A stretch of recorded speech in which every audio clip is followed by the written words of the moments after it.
أعوذ بالله من الشيطان الرجيم بسم الله الرحمن الرحيم الحمد لله رب العالمين والعاقبة للمتقين والجنة للموحدين والنار للمبتدين والصلاة والسلام على سيد الأنبياء والمرسلين وخاتم النبيين سيدنا ونبينا بالقاسم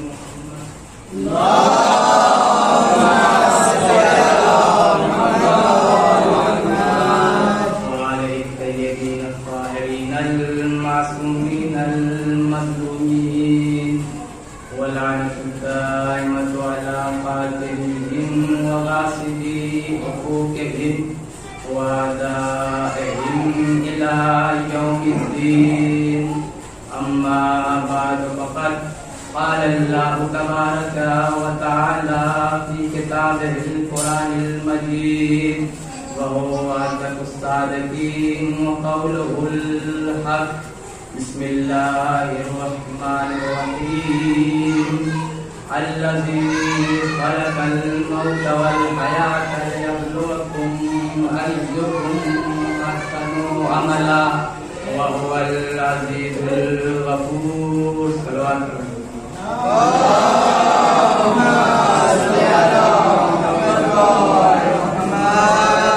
برادران ایمانی برادران حسینی، میں نے آپ کے سامنے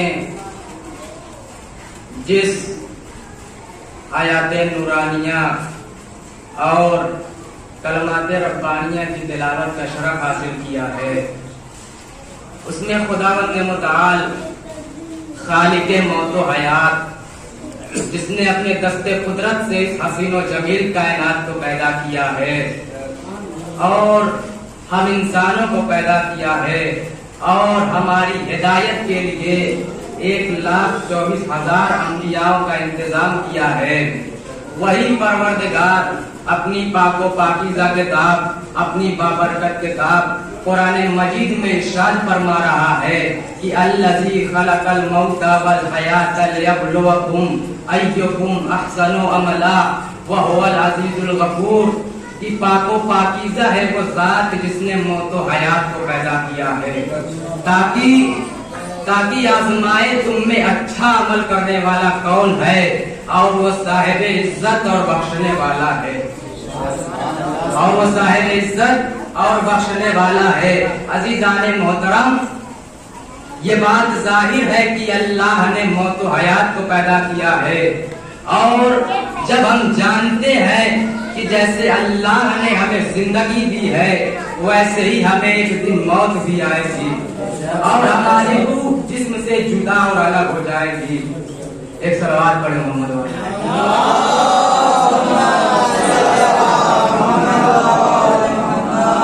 عزیزان محترم، آج کی ہماری گفتگو موت کے حوالے سے ہے اور ہم یہ بتانا چاہتے ہیں کہ آیا کوئی ایسے اسباب ہیں کہ جس کے کرنے سے انسان کی روح و بدن کی جدائی آسان ہو جاتی ہے، یا بعض دنیا پرستوں کی طرح کئی دن ہمارے گلے میں لٹکی رہے، تو اس مرحلے پر ہم کو ائمہ طاہرین نے ہماری بہترین رہنمائی کی ہے اور چند چیزوں کو بتایا ہے کہ جس کے کرنے سے انسان کے روح و بدن کی جدائی آسان ہو جاتی ہے، جس میں پہلی چیز ہے جو ذکر کی گئی ہے ولایت و محبت اہل بیت ہے، جیسا کہ خود رسول اسلام نے ارشاد فرمایا ہے کہ جس نے علی کو اپنا ہادی بنایا، جس نے علی کو اپنا پیشوا بنایا، جس نے علی کو اپنا امام تسلیم کر لیا، تو پھر اسے موت کی سختیوں سے نہیں گھبرانا چاہیے، کیونکہ خدا موت کی سختیاں اس پر آسان کر دیتا ہے۔ اسی طرح چھٹے امام جعفر صادق علیہ السلام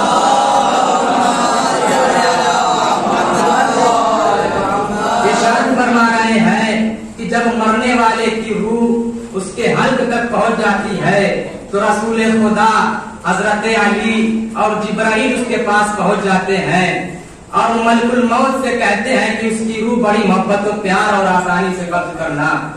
اب ملک الموت उस मरने वाले से सवाल करता है कि क्या जन्नत में जाने वो अज़ाब इलाही से बचने का अमान नामा लेकर आ रहे हो या नहीं। तो मरने वाला जवाब देता है क्यों नहीं। फिर मलकुल मौत पूछता है वह अमाननामा क्या है। तो मरने वाला जवाब देता है विलायत अली इब्ने अबी तालिब। विलायत अली इब्ने अबी तालिब। तब मलकुल मौत कहता है कि तुमने सच कहा। अब जब विलायत अली के साथ आ रहे हो तो मैं तुम्हें जन्नत की बशारत देता हूँ। और उसकी रूह बड़ी मोहब्बत और प्यार और आसानी से कब्ज करता है। सलवात पढ़े मोहम्मद वाले।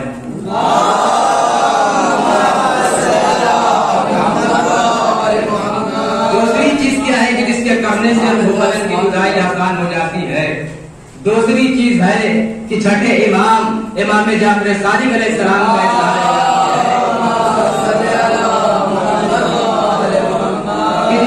कि जिसने अपने बहना मोमिन भाई को लिबास पहनाया खुदा उसे बहिश्ती लिबास से नवाजेगा और मौत की सख्तियां उस पर आसान कर देगा।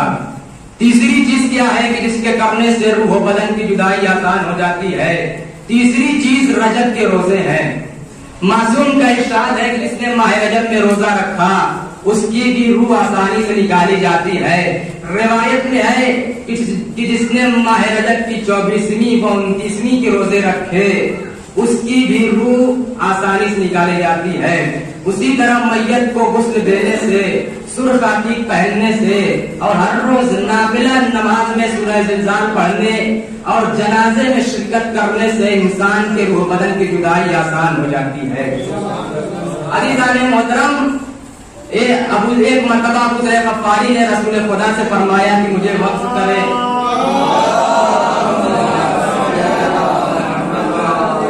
तो आपने कहा कि अपने रब की ऐसी इबादत करो कि जैसे अल्लाह तुम्हें देख रहा है। उसके बाद फरमाया कि तशय्यो जनाजे में शिरकत करो, इसलिए कि जनाजा एक दरसगाह है। जनाजे में शिरकत करने से इंसान की गफलत खत्म हो जाती है। और उसी तरह फरमाया कि जनाजे में इस तरह शिरकत करो कि गोया तुम खुद मरे हुए हो, तुम्हारे बच्चे यतीम हुए हो और जब जनाजे से वापस घर आओ तो अल्लाह का शुक्र अदा करो कि मेरे खालिक तेरा शुक्र है कि तूने मुझे एक मर्तबा फिर जिंदगी दी है और तौबा करने का वक्त दिया है और मग़फ़िरत का मौका मिला है। सलावत पढ़े मोहम्मद वाले मोहम्मद।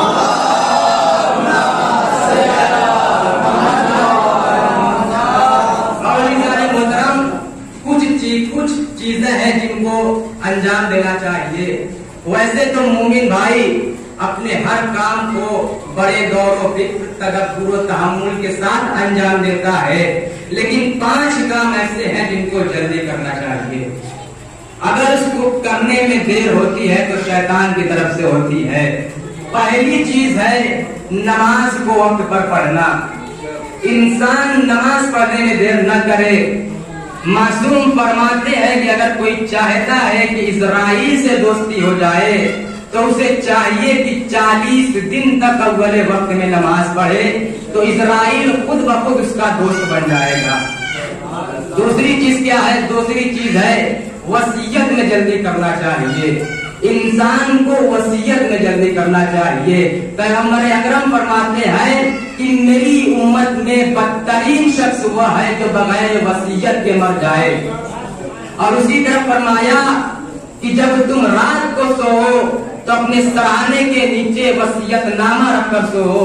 हो सकता है कि ये सोना तुम्हारा लंबा हो जाए, यानी नींद मौत में बदल जाए। तीसरी चीज क्या है? तीसरी चीज है बेटी की शादी में जल्दी करना चाहिए। चौथी चीज क्या है? चौथी चीज यह है कि मैयत को दफन करने में जल्दी करना चाहिए।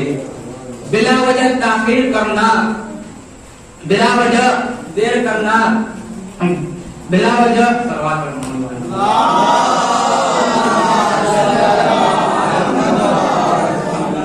अगर देर जरूरत के तहत की जाए तो उसमें देर की जा सकती है। हज़रत अलैहिस्सलाम फरमाते हैं कि जब इंसान को कब्र में दफनाया जाता है तो दफन के बाद कब्र के दोनों तरफ के हिस्से आपस में मिलना शुरू हो जाते हैं اور مردے پر اس قدر فشار دیا جاتا ہے کہ اس کا مغز پاؤں کے ناخنوں سے نکل آتا ہے۔ پانچویں اور آخری چیز ہے کہ قرض کی ادائیگی میں جلدی کرنا چاہیے۔ انسان کو قرض کی ادائیگی میں جلدی کرنا چاہیے۔ بلا وجہ دیر کرنا شیطان کی طرف سے ہوتا ہے۔ اب صلوات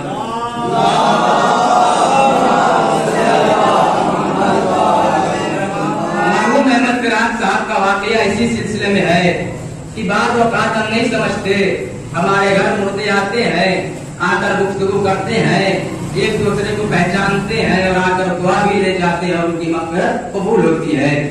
ایک دفعہ ایک آدمی نے 8-10 آدمیوں کی دعوت دی کہ کل شام کا کھانا میرے یہاں ہے۔ ان میں ایک شخص مجتہد تھا، احمد فراق۔ اب شام کا وقت ہوا، یہ لوگ اس کے گھر گئے، دیکھا کہ ایک ہی کمرہ ہے اور کچھ عورتیں بھی ہیں۔ اس کا پروگرام تھا کہ پہلے عورتیں کھانا کھائیں گی، پھر مرد آ جائیں گے اور آرام سے ہماری محفل و گفتگو چلے گی۔ اب عورتیں کی گفتگو ماشاءاللہ ہوئی، ان کی باتیں چلتی رہی، یہ لوگ باہر انتظار میں بیٹھے ہیں کہ اب ہٹ رہی ہے تو ہم لوگ جائیں۔ بہرحال سامنے دیکھا ایک قبرستان تھا، کہتے ہیں چلو ادھر جا کر بیٹھتے ہیں۔ یہ لوگ ادھر جا کر بیٹھ گئے۔ ان میں ایک شخص بہت مذاقیہ تھا، کہتا ہے کہ اس کی دعوت تو ہم کھا چکے، اے صاحبان قبر تو بھی ہماری دعوت کہہ دے۔ جیسے ہی اس نے یہ کہا، فوراً ایک قبر سے آواز آئی کہ آئندہ شب جمعہ سب کی دعوت میرے یہاں ہے۔ اب ان سب کے حواس کھل گئے کہ قبر کا مردہ ہماری دعوت کہہ رہا ہے، قبر کا مردہ ہماری دعوت کہہ رہا ہے۔ اب سب کھانا بھول گئے۔ تھوڑی دیر کے بعد وہ آدمی آیا جس نے دعوت دی تھی۔ ادھر سب پریشان کہ قبر کا مردہ ہماری دعوت کہہ رہا ہے۔ بہرحال سب نے کھانا کھایا، اب سب واپس گھر آئے اور آ کر عبادت میں مشغول، تسبیح و تحلیل میں مشغول۔ عزیزان محترم، اب نماز کی یاد آئی جب انسان کو پتہ چلتا ہے کہ ایک ہفتہ بعد مرنا ہے۔ اب ان کے دن خوف و ہراس میں گزرتے رہے۔ اب جب جمعرات آئی تو کسی کو کچھ نہیں ہوا، سب ٹھیک ہے۔ اب سب نے مل کر کہا ہمیں تو کچھ نہیں ہوا، ہم چلو اس قبر کے پاس جس نے دعوت دی تھی۔ یہ لوگ قبرستان میں گئے اور سلام دیا، السلام علیکم یا اہل القبور۔ قبر سے جواب سلام آیا۔ یہ لوگ ڈر گئے کہ اگر باہر نکل آیا تو شاید ہمیں ادھر ہی دفن کر دے۔ قبر کھلی، اندر سے ایک آدمی نکلا۔ اس نے کہا آپ لوگوں نے کمال کر دیا، میں کافی وقت سے آپ لوگوں کا انتظار کر رہا ہوں، تشریف لائیے۔ اب یہ 8-10 آدمیوں نے کہا کہ اب اتنے زیادہ اس قبر میں کیسے آ سکتے ہیں؟ اس نے کہا آ جائیے، بہت جگہ ہے۔ اب یہ کہ کون پہلے قبر میں جائے یا پہلا قدم کون اٹھائے؟ اس نے کہا گھبرائیے نہیں، آ جائیے۔ خیر سب نے بسم اللہ پڑھی اور داخل قبر ہو گئے۔ دیکھا نیچے بہت بڑا باغ ہے۔ اس نے کہا اور نیچے آئیے، دیکھا محل ہے۔ اب اس نے بہترین کھانے کا انتظام کیا ہے۔ اب سب کھانا کھا رہے ہیں، لیکن تھوڑی دیر کے بعد وہ آدمی کرا رہا ہے۔ اب انہوں نے پوچھا کہ تمہارے پاس اتنا بڑا محل ہے، اتنی بڑی بات ہے اور سب نعمتیں ہیں، تو کیوں کرا رہا ہے؟ تو اس نے کہا کہ میں مریض ہوں۔ اب یہ کہ انسان کے پاس اگر سب کچھ ہو لیکن مریض ہو تو اسے کسی چیز کا مزہ نہیں آتا ہے۔ انہوں نے پوچھا تو اس نے اپنی شلوار کو تھوڑا اوپر کیا، دیکھا کہ نیچے بہت بڑا زہریلا سانپ ہے جو تھوڑی دیر کے بعد اسے کاٹتا ہے۔ انہوں نے پوچھا کہ اس طرح کیوں کر رہا ہے، اس کا سبب کیا ہے؟ تو اس نے کہا مجھ سے غلطی ہو گئی تھی، اصل میں قصاب تھا، میرے پاس گوشت آیا کرتے تھے، لیکن ایک دن میرے پاس پیسے نہیں تھے تو میں نے ایک بکرا لیا، اس کے بعد دوسرے بکرے آتے رہے، اس کے پیسے تو میں دے دیا کرتا تھا، لیکن یہ جو بکرا تھا میرا دل چاہتا تھا کہ چلو آج دے دوں گا، چلو کل دے دوں گا، ایسے کرتے کرتے میرا انتقال ہو گیا۔ اب اس ایک بکرے کی وجہ سے اتنا بڑا زہریلا سانپ مجھے بار بار کاٹ رہا ہے۔ اب یہ لوگ واپس گھر آئے اور گھر آ کر اس کے ورثہ کو بتایا کہ تمہارے عزیز مصیبت میں مبتلا ہے۔ تو اس کے ورثہ نے جس سے بکرا لیا تھا اس کا پتہ دے دیا۔ اب یہ لوگ واپس گھر، اب یہ لوگ اس کے گھر گئے اور اس کے گھر گئے تو اس کے قرض کو ادا کر دیا۔ اب دوسرے دن وہ شخص ان کے خواب میں آیا کہ آپ لوگوں کا بہت بہت شکریہ، وہ سانپ جو مجھے اذیت دیتا تھا خدا نے مجھے اس عذاب سے آزادی دے دی ہے۔ صلوات پڑھے محمد والے محمد۔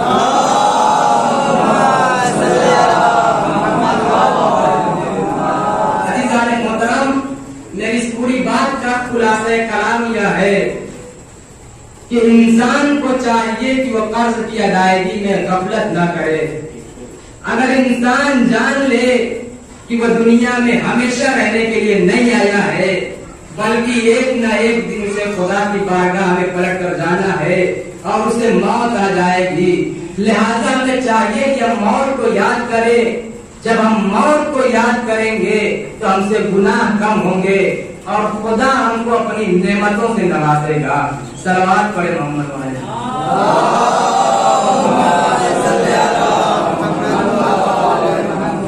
عزیزان محترم، محمد مصطفیٰ احمد مشتبہ باعث رحمت صاحب مولا کے وہ رسول جس کے دوش پر مزمل و مدثر کی رضا ہے، جس کے سر پر انما کا تاج ہے، جس کی زبان پر وما ینطقو کا پہلا ہے، وہ رسول ارشاد فرما رہا ہے کہ زینوا مجالسکم بذکر علی ابن ابی طالب، کہ تم اپنی مجلسوں کو زینت دو علی ابن ابی طالب کے ذکر سے، کیونکہ علی کا ذکر میرا ذکر ہے اور میرا ذکر خدا کا ذکر ہے اور خدا کا ذکر عبادت ہے۔ عزیزان گرامی، کون ارشاد فرما رہا ہے؟ جو محبوب کبریا ہے، جو حبیب خدا ہے، جو آدم سے بھی افضل ہے، جو نوح سے بھی افضل ہے، جو عیسیٰ سے بھی افضل ہے، جو موسیٰ سے بھی افضل ہے، جو ابراہیم سے بھی افضل ہے، جو اسماعیل سے بھی افضل ہے، جو یوسف سے بھی افضل ہے، جو یعقوب سے بھی افضل ہے، وہ کی جو تمام انبیاء سے افضل ہے، وہ رسول ارشاد فرما رہا ہے کہ تم اپنی مجلسوں کو زینت دو علی کے ذکر سے۔ عزیزان محترم، رسول اکرم یہ بھی تو کہہ سکتے تھے کہ تم اپنی مجلسوں کو زینت دو آدم کے ذکر سے، تم اپنی مجلسوں کو زینت دو نوح کے ذکر سے، تم اپنی مجلسوں کو زینت دو عیسیٰ کے ذکر سے، تم اپنی مجلسوں کو زینت دو موسیٰ کے ذکر سے، تم اپنی مجلسوں کو زینت دو یوسف کے ذکر سے، تم اپنی مجلسوں کو زینت دو ابراہیم کے ذکر سے، تم اپنی مجلسوں کو زینت دو اسماعیل کے ذکر سے، تم اپنی مجلسوں کو زینت دو یعقوب کے ذکر سے۔ آخر علی میں کون سی ایسی خصوصیت تھی کہ آپ نے کہہ دیا کہ تم اپنی مجلسوں کو زینت دو علی کے ذکر سے؟ تو رسول آواز دیں گے کہ نادان تجھے نہیں معلوم جو خصوصیت علی میں ہے وہ کسی میں نہیں ہے، یعنی علی ایسی ذات کا نام ہے جس میں تمام انبیاء کے صفات پائے جاتے ہیں۔ اگر تمہیں آدم کا علم دیکھنا ہو، نوح کا تقویٰ دیکھنا ہو، عیسیٰ کا زہد دیکھنا ہو، موسیٰ کی حکمت دیکھنی ہو، علی کو دیکھو، سارے انبیاء کے صفات علی میں مضمر ہے۔ اگر تم علی کا ذکر کرو گے تو آدم کا بھی ذکر ہو جائے گا، عیسیٰ کا بھی ذکر ہو جائے گا، موسیٰ کا بھی ذکر ہو جائے گا، ابراہیم کا بھی ذکر ہو جائے گا، اسماعیل کا بھی ذکر ہو جائے گا، یوسف کا بھی ذکر ہو جائے گا، یعقوب کا بھی ذکر ہو جائے گا۔ تو جب تمام انبیاء کا ذکر ہوگا ہو جائے گا تو یہ عبادت بھی تو ہوگی، کیونکہ جب ان کا ذکر ہوگا تو خود بخود عبادت خدا ظاہر ہو جائے گی۔ صلوات پڑھے محمد والے محمد پر۔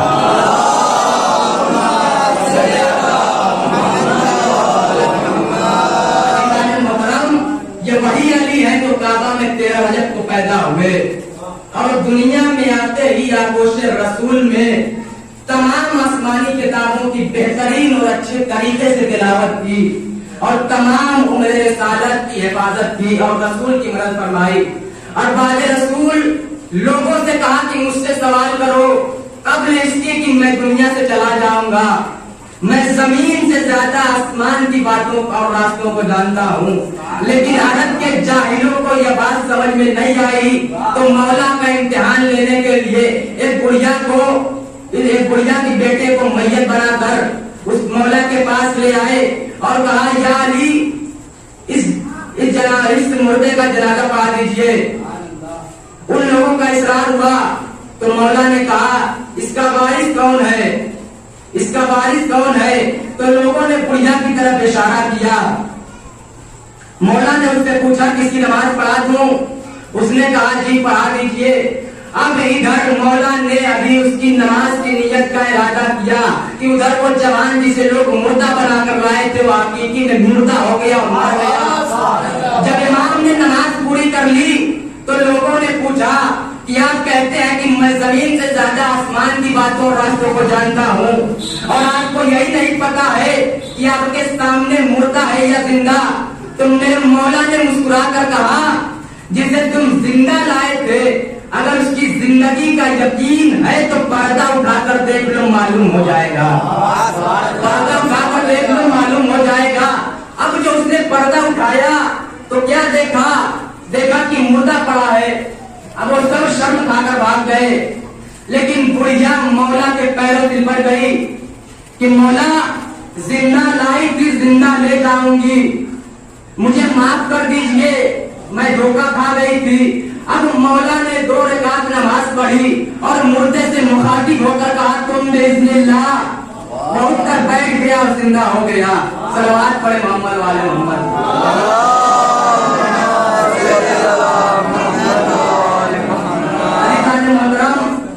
मौला की इतनी ज्यादा फजीलत देखकर शायर कहता है वाली है उनकी अजमत में इजाफा क्या हुआ, वाली है उनकी अजमत में इजाफा क्या हुआ।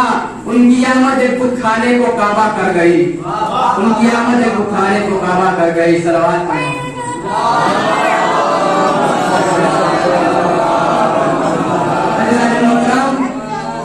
जब हजरत अली सलाम की विलादत हुई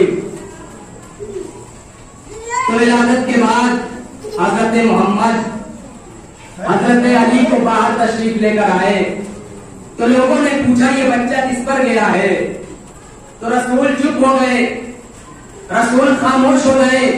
आवाज़ कुदरत आई कि ऐ रसूल खामोश क्यों हो गए, ऐ रसूल खामोश क्यों हो गए?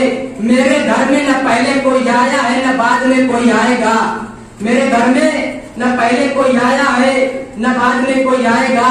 तो रसूल इस्लाम ने इरशाद फरमाया कि अगर अली अबू तालिब के घर में आता तो मैं कहता कि चेहरा मुनाफ की तरह है, आंखें अब्दुल मुत्तलिब की तरह है, लेकिन अली आया है तेरे घर में, अब मैं क्या कहूँ? अली आया है तेरे घर में, अब मैं क्या कहूँ? तो आवाज़ कुदरत आई कि आए रसूल उनसे कह दे कि चेहरा वजहुल्ला, हाथ यदुल्ला, और जो उसकी विलायत से खुश है वो रहमतुल्ला, और जो चल जाए वो लानतुल्ला।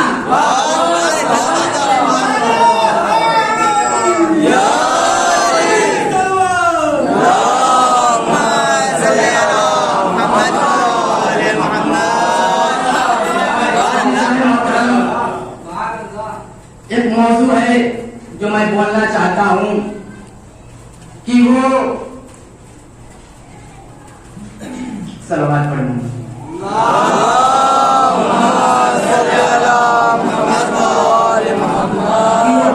नासिर है। अभी जल्दी की सियारी का जुमला सुना था, बहुत अच्छा लगा। उन्होंने कहा एक जुमला सुना था कि हम तो इमाम कहते हैं इमाम गायब। भाई यही गलत है, इमाम गायब नहीं इमाम हाजिर। गायब तो हम हैं जो हमारे पास मौजूद हो, जो हमें देख रहा हो, जो हमें देख रहा हो और हमें खबर ना हो तो गायब हम हैं। वो तो हाजिर है, वो तो नाजिर है, वो तो देख रहा है। लेकिन पहचानने के लिए कहा है, मानने के लिए बात नहीं कही है। और यकीन कीजिए जनाबे ज़ैनब कुबरा वो जात है, जनाबे ज़ैनब कुबरा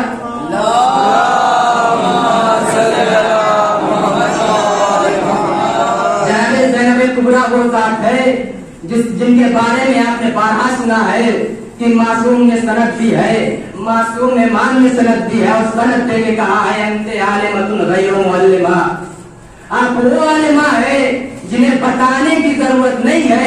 यानी अगर मासूम कह रहा है तो इस पे उलमाए किराम ने गुफ्तगू की और कहा कि अगर एक मासूम कह रहे हैं कि आप आलिम है गैर मुअल्लिमा है तो इस बात की दलील है कि जनाबे ज़ैनब कुबरा का इल्म जमीनी नहीं है, वो भी आलम में लदुनिया है।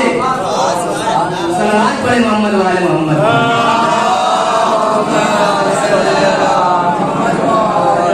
तो उस अजमत के एतबार से इस अजमत को भी कभी सोचिएगा, पढ़िएगा कि मासूमीन की मीरास की हिफाजत की जिम्मेदारी कभी किसी खातून को नहीं मिली है, जैसे रिसालत और इमामत किसी खातून को नहीं मिली, यहाँ तक कि उनकी भी मीरास किसी खातून को नहीं मिली है। मगर सरकार सैयदुश्शुहदा ने करबला में वो सारी चीजें जनाब ज़ैनब के हवाले कर दी।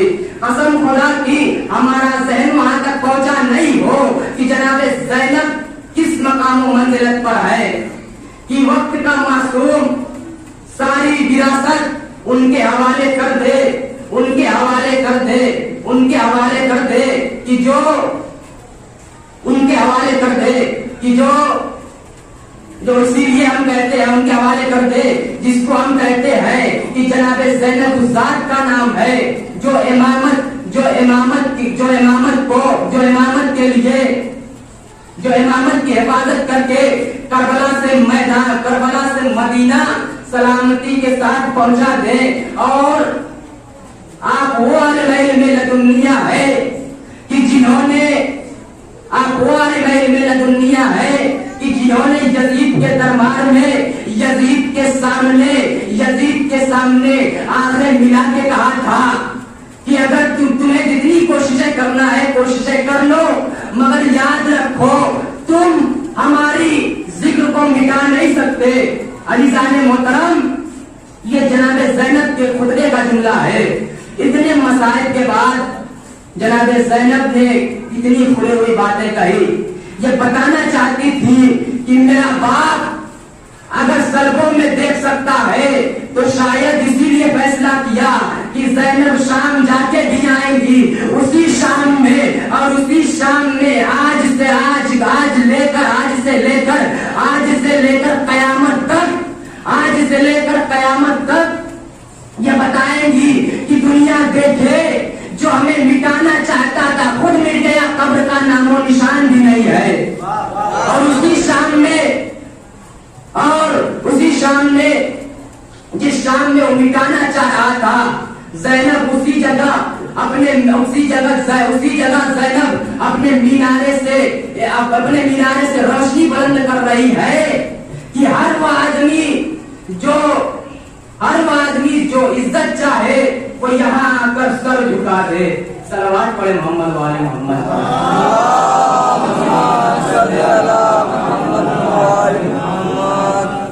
बस अज़ीज़ान मोहतरम के अदादारान मज़लूम करबला मौला सैयदुश्शुहदा ने सबसे अजीम कुर्बानी जो सरजमीन करबला में दी वो अली अकबर को कुर्बान करना है। अज़ीज़ान मोहतरम, अब पूरा बाप अपने दोनों हाथों से अपने जवान बेटे को घोड़े पर सवार किया और सुए मैदान भेजा और मेरा मौला अपने दोनों हाथों को आसमान की जानिब बुलंद करके अल्लाह को गवाह बनाया कि ऐ मेरे परवरदिगार गवाह रहना, इस कौम की जानिब जिहाद के लिए वो जाता है जो सूरत और सीरत में बिल्कुल तेरे नबी जैसा है। ये कहने के बाद अली अकबर आगे आगे चलते हैं, हुसैन पीछे पीछे चलते हैं। एक मर्तबा अली अकबर ने पीछे मुड़कर देखा तो कहा, बाबा आप क्यों मेरे पीछे आ गए हैं? बस एक जुमला कहा मेरे मौला ने कि अली अकबर काश तेरी भी तेरे जैसी कोई औलाद होती तो समझ आता कि बाप के दिल पर क्या बीतती है। और फिर फरमाया कि ऐ मेरे लाल, कुर्बानी हमेशा आगे होती है, कुर्बानी देने वाला पीछे होता है। ये कहकर अली अकबर को कुर्बान सलाम किया। अब हुसैन अली अकबर की जंग देख रहे हैं कि जनाबे ज़ैनब कुबरा ने जनाबे फिज़ा से कहा कि अम्मा फिज़ा, मैं जानती हूँ कि मेरा भैया यकीनन अली अकबर को देख रहा होगा। आप मौला हुसैन के चेहरे की तरफ देखते रहिए, जैसे जैसे उनके चेहरे के तस्वीर बदलते रहे, हमें खबर देती रहे, हमें खबर देती रहे।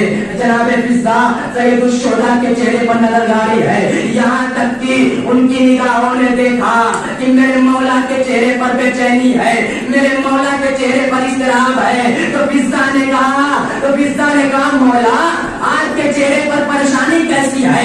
तो मेरे मौला ने कहा फिजा दुआ करो, मेरे अली अकबर के सामने एक पहलवान आया है।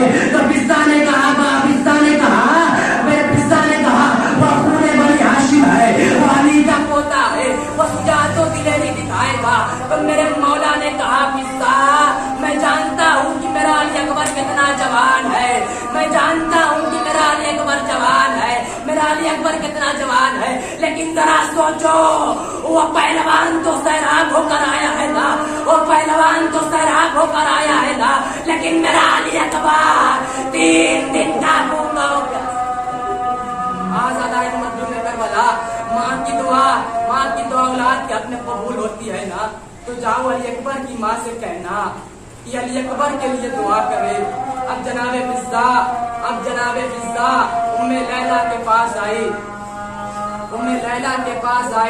और उम्मे लैला खैमे से बाहर निकली और बीवियों को इकट्ठा किया, और उम्मे लैला ने बीवियों से कहा कि हल्का बनाओ, मैं दुआ करूंगी तुम आमीन कहना। उम्मे लैला ने यह कहकर अपने दोनों हाथों को आसमान की जानिब बुलंद किया और कहा इस्माइल को हाजरा की जानिब पलटाने वाले, यूसुफ को याकूब से मिलाने वाले, मेरे अली अकबर को हमारे पास ले आ, हमारे अली अकबर को हमारे पास ले आ। ऐ परवरदिगार तुझे वास्ता है हुसैन की कुर्बत का। उम्मे लैला ने वास्ता दिया, इधर अली अकबर पलट कर आए, अम्मा की दुआ औलाद के अपने कबूल हुए। अली अकबर पलट कर आए, मौला की खिदमत में आए और कहा बाबा प्यास की शिद्दत है, अब मुझसे जंग नहीं होगी, एक कतरा पानी पिला दीजिए। अल्लाह अल्लाह मेरी जान कुर्बान हो। उस प्यासे ने अपनी ज़बान अली अकबर के मुंह में रख दी, तो अली अकबर समझ गए कि बात के प्यास की शिद्दत क्या है। अब आप इस मैदान में आते हैं, चारों जानिब से हमला होता है, कोई तीरों तवर फेंकता है, कोई तलवार का वार करता है, कोई नेज़ों से वार करता है, कोई मुश्क से वार करता है, कोई मकाबिल से वार करता है। एक शकी ने तलवार का वार किया, अरे सरे अली अकबर से कांपता हुआ। अब अली अकबर घोड़े पर सवार न सके, कभी झुकते हैं, कभी उठते हैं, कभी झुकते हैं, कभी उठते हैं। अब जो अकबर उठे तो एक मलाउन ने पर्ची का वार किया, अरे शबीह रसूल घोड़े पर सवार